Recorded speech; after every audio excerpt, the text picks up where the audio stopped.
কিন্তু ব্যাপারটা অতি ক্ষুদ্র এবং দুই কথায় শেষ হয়ে যায়। আমরা আগের দিন এই পর্যন্ত পড়েছিলাম। তো আইসিএসসি তোমাদের পাঠ্য গিন্নি গল্পের পরবর্তী অংশ আজকে আমরা পড়ব। যে আশুর সঙ্গে যে ঘটনাটা ঘটেছিল, শিবনাথ পণ্ডিত আশুকে যেভাবে অপদস্থ করেছিল, তার ফলে আশুর যে পরিমাণে দুঃখ হয়েছিল, সেই দুঃখের কথা আশু কিন্তু আর পরবর্তী জীবনে কোনোদিনও ভুলবে না। সেদিনকার সেই ঘটনাটা তার মনে ইতিহাসের সত্য ঘটনার মতো চিরকাল মনেই থেকে যাবে। আশুর একটি ছোট বোন আছে, তার সমবয়স্ক সঙ্গিনী কিংবা ভগিনী আর কেহ নাই। সুতরাং আশুর সঙ্গেই তাহার যত খেলা। আশুর আগের দিন ছিল স্কুল ছুটি গ্রহণের দিন।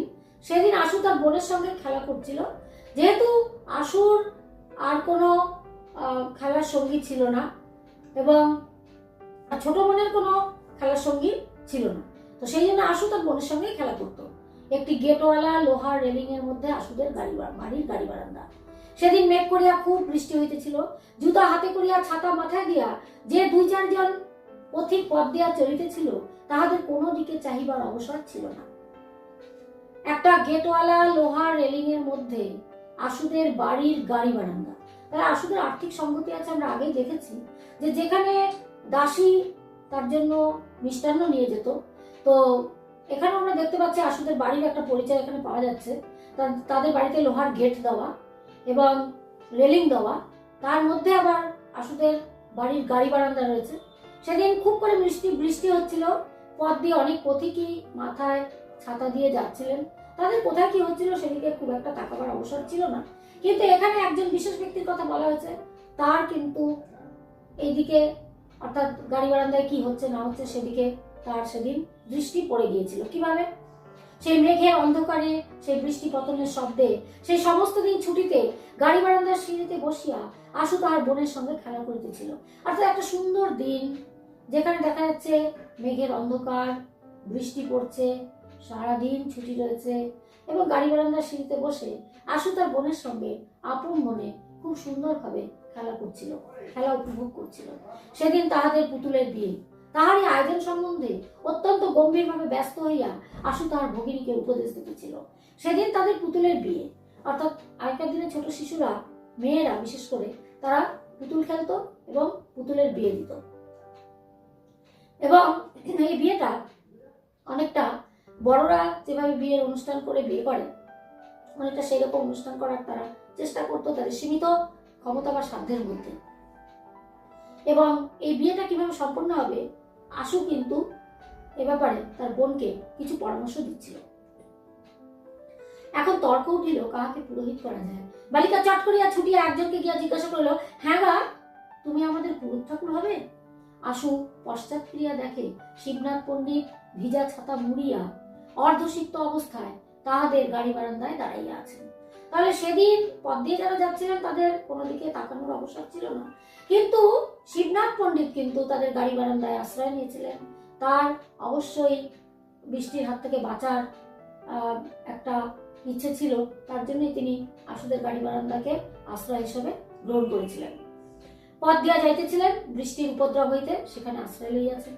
বালিকা তাহাকে পুতুলের পৌরোহিত্যে নিয়োগ করিবার প্রস্তাব করিতেছে। এখন বালিকার পক্ষে তো জানা সম্ভব নয় যে শিবনাথ পণ্ডিত কেমন ব্যক্তি, তার আচরণ ব্যবহার কেমন, এবং বালিকা তো এত কিছু জানে না। তো ছোট শিশু, সে গিয়ে পণ্ডিত মশাইকে জিজ্ঞাসা করেছে যে সে কি তাদের পুতুলের বিয়ের পৌরোহিত্য করবে। পণ্ডিত মহাশয়কে দেখিয়াই আশু তাহার খেলা এবং ভগিনী সমস্ত ফেলিয়া এক দৌড়ে গৃহের মধ্যে অন্তর্হিত হইল। দেখা যাচ্ছে যে পণ্ডিত মশাইকে দেখেই আশু ভীষণভাবে লজ্জিত এবং সংকুচিত হয়ে সঙ্গে সঙ্গে সে খেলা এবং তার বোন দুজনকে সবকিছুকেই ফেলে এক দৌড়ে, মানে দুটি ব্যাপারকে ফেলেই এক দৌড়ে ঘরের ভিতরে হারিয়ে গেল। তাহার ছুটির দিন সম্পূর্ণ মাটি হইয়া গেল। পরদিন শিবনাথ পণ্ডিত যখন শুষ্ক উপহাসের সহিত এই ঘটনাটি ভূমিকা স্বরূপে উল্লেখ করিয়া সাধারণ সমক্ষে আশুর গিন্নি নামকরণ করিলেন, তখন প্রথমে সে যেমন সকল কথাতেই মৃদুভাবে হাসিয়া থাকে, তেমন করিয়া হাসিয়া চারিদিকের কৌতুক হাস্যে ঈষৎ যোগ দিতে চেষ্টা করিল। অর্থাৎ আশু ভীষণ সহজ সরল একটি বালক। তাই আশুর কথা যখন শিবনাথ পণ্ডিত একটু শুকনো হাসি হেসে ঘটনাটিকে ভূমিকার স্বরূপ উল্লেখ করে সর্বসাধারণের সামনে আশুর গিন্নি নামকরণ করলেন, তখন কিন্তু সে যেমন সকল কথাটি মৃদু মৃদু হাসে, ঠিক তেমন ভাবেই অন্যের কথায় সায় দিয়ে সে একটু হাসার চেষ্টা করল। এমন সময় একটা ঘন্টা বাজিল। অন্য সকল ক্লাস ভাঙিয়া গেল এবং শালপাতায় দুটি মিষ্টান্ন ও ঝকঝকে কাঁসার ঘটিতে জল লইয়া দাসী আসিয়া দ্বারের কাছে দাঁড়াইল। তাহলে আশু অন্যদের যে কথা বার্তা এবং তার সঙ্গে যে কৌতুক হাস্য, সেটাতে আশু যেন গায়েই মাখেনি, বা আশু তেমন কিছু ভাবছে না, মনে করছে না, তার কোনো অন্তর্বেদনা হচ্ছে না, এইরকম একটা পরিচয় সে দেওয়ার চেষ্টা করেছিল। কিন্তু যখন বাড়ি থেকে দাসী এলো, হাতে করে মিষ্টান্ন এবং ঝকঝকে কাঁসার ঘটিতে জল নিয়ে এলো, তখন দাসীকে দেখে তার কিন্তু তার বাড়ির যে পরিচিত পরিবেশ, সেখানে সে কতটা আদরে, সেই কথাটা তার মনে পড়ে গেল। আর এখানে সে কতটা অনাদরে, অর্থাৎ তাকে কতটা অবহেলা করা হচ্ছে, তাচ্ছিল্য করা হচ্ছে, সেই কথাটা যখন তার মনে পড়ে গেল, দুটোর মধ্যে যখন তুলনা এসে গেল, তখন কিন্তু সে আর চোখের জল আটকে রাখতে পারল না। তখন হাসিতে হাসিতে তার মুখ কান টকটকে লাল হইয়া উঠিল, ব্যথিত কপালের শিরা ফুলিয়া উঠিল, উচ্ছ্বসিত অশ্রুজল আর কিছুতেই বাধা মানিল না। অর্থাৎ আশু যতই সহজ সরল সাদাসিধে হোক না কেন, আশু সাথে যে ঘটনাটা ঘটছে, আশু কিন্তু সেই ঘটনাটার সম্পর্কে সম্যক ওয়াকিবহাল। অর্থাৎ আশু সেই ঘটনাটা কিন্তু সে পরিষ্কার বুঝতে পারছে। অর্থাৎ তখনই আশুর কিন্তু চোখের জল আর কোনো বাধা মানল না। শিবনাথ পণ্ডিত বিশ্রাম গৃহে জলযোগ করিয়া নিশ্চিন্ত মনে তামাক খাইতে লাগিলেন। অর্থাৎ শিবনাথ পণ্ডিতের যেটা কাজ, ছোট ছোট বালকদের কঠিন আঘাত দিয়ে, অর্থাৎ তাদেরকে কটুবাক্য বলে তিনি যে মানসিক শান্তি অনুভব করতেন, সেটা তার করা হয়ে গেছে। এবং যথারীতি তিনি বিশ্রাম গৃহে বসে তিনি সেদিনকার নিশ্চিন্ত মনে তিনি টিফিন করে তিনি তামাক খাচ্ছিলেন। ছেলেরা পরমাহ্লাদে আশুকে ঘিরিয়া গিন্নি গিন্নি করিয়া চিৎকার করিতে লাগিল। অর্থাৎ তিনি যে ঘটনাটা তিনি ভূমিকা করে দিয়ে গেছেন, বলে দিয়ে গেছেন, তার যে প্রতিক্রিয়া অন্যান্য বালকদের মধ্যে হয়েছিল, সেটাই বালকরা উল্লাসে তারা আনন্দ করছিল এবং তাকে আশুকে তারা খেপাচ্ছিল গিন্নি গিন্নি বলে। সেই ছুটির দিনের ছোট বোনের সহিত খেলা জীবনের একটি সর্বপ্রধান লজ্জাজনক ভ্রম বলিয়া আশুর কাছে বোধ হইতে লাগিল। সে ভেবেছিল সেই দিনের ঘটনাতে সে সেটাই ভাবলো যে তার এই বোনের সাথে এই খেলাটা একান্তই তার জীবনের একটা মস্ত বড় ভুল। কারণ ওই খেলাটা মেয়েদের খেলা, তার জন্য আশুর নামকরণ করা হয়েছে গিন্নি। অর্থাৎ মেয়েরা যেমন ভাবে পুতুলের বিয়ে দেয়, ঠিক তেমন ভাবে সে পুতুলের বিয়েতে অংশগ্রহণ করেছিল। তার জন্য মেয়েদের খেলায় সে অংশগ্রহণ করাতেই তাকে উপহাস করা হয়েছিল, তাকে কটুবাক্য বলা হয়েছিল, গিন্নি নামকরণ করা হয়েছিল। পৃথিবীর লোক কোনো কালেও যে সেদিনের কথা ভুলিয়া যাইবে, এ তাহার মনে বিশ্বাস হইল না।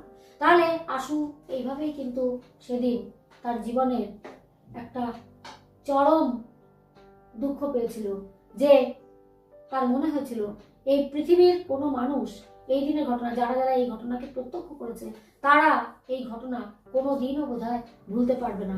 এবং তার জন্য আশুর মনের যন্ত্রণা বা কষ্ট শতগুণে বেড়ে গিয়েছিল। এবং সেই দিনের সেই কষ্টটা যেটা শিবনাথ পণ্ডিত তাকে দিয়েছিলেন, তাতে তার কিছুই যায় অথবা আসেনি। অর্থাৎ আমরা এখান থেকে একটা কথা জানতে পারি যে তখনকার সময়ে বালকরা কেন পাঠশালায় গিয়ে পণ্ডিত মশাইয়ের কাছে বিদ্যালয়ে পাঠ বা পড়াশুনো করতে চাইতো না। কারণ পণ্ডিত মশাই যখন তখন তাদেরকে পীড়ন করতেন, কখনো কথার পীড়ন, কখনো দেখা যেত যে তাদেরকে প্রহার করা, অর্থাৎ মারধর করা, এইভাবে তাদেরকে পীড়ন করা হতো। যার জন্য তাদের কাছে বিদ্যালয়ের জীবন একেবারেই সুখকর হতো না, তারা বিদ্যালয়ে পড়াশোনা করতে চাইতো না। এখানে বিদ্যালয় জীবনে একটা যে এমনিতে বিদ্যালয়ে এসে ছাত্র বা ছাত্রীরা তারা জীবনের বৃহত্তর শিক্ষা গ্রহণ করে এবং বাইরের জীবনের সঙ্গে তারা কিভাবে মানিয়ে চলতে হয় সেটা জানতে পারে, শেখে। কিন্তু এইখানে দেখা যাচ্ছে এর মধ্যে কিছু কিছু ক্ষেত্রে সীমাবদ্ধতা থাকে। যারা সেখানে পড়াবেন তাদের কেমন আচরণ হওয়া উচিত, শিক্ষা ক্ষেত্রে শিক্ষকরা কেমন ব্যবহার করবেন ছোট শিশুদের সাথে, এবং সেটাও কিন্তু একটা বড় শিক্ষণীয় বিষয়, যেটা গিন্নি নামকরণের মধ্যে দিয়ে রবীন্দ্রনাথ ঠাকুর আমাদেরকে পরিষ্কারভাবে ইঙ্গিত দিয়ে গেছেন। চোখে আঙুল দিয়ে এই বিদ্যালয় জীবনের যে ছোট ছোট বাচ্চাদের ক্ষেত্রে কখনো কখনো কোনো কোনো পাঠদান, কোনো কোনো কোনো ব্যক্তির শিক্ষা প্রদান যে অসহনীয় হয়ে ওঠে, তার যে ক্ষুদ্রতা, সেটাকে তিনি আমাদের সামনে তুলে ধরেছেন। এইখানেই বোধহয় গিন্নি গল্পের নামকরণ সার্থক। আজকে এই পর্যন্তই।